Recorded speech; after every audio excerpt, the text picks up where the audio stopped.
Na Península Ibérica hai máis de 50 especies de plantas invasoras que están modificando os ecosistemas autóctonos. Para coordinar unha estrategia común na loita contra esa invasión vegetal, reúnense en Vigo científicos, representantes da Administración e membros de grupos ecologistas de España e Portugal.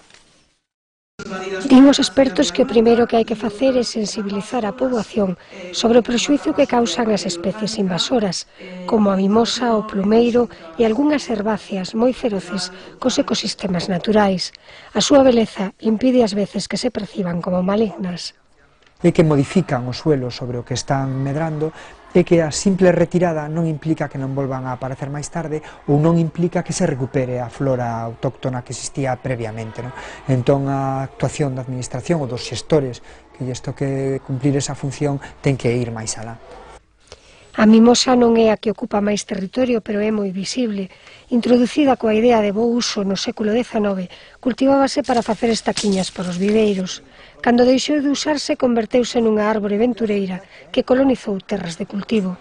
Moitas destas especies pódense mercar en viveiros, ata un 20% das plantas que venden son consideradas invasoras.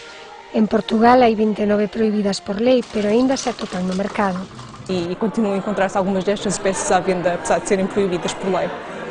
Os investigadores reclaman prevención porque cando se adaptan é moi difícil erradicalas.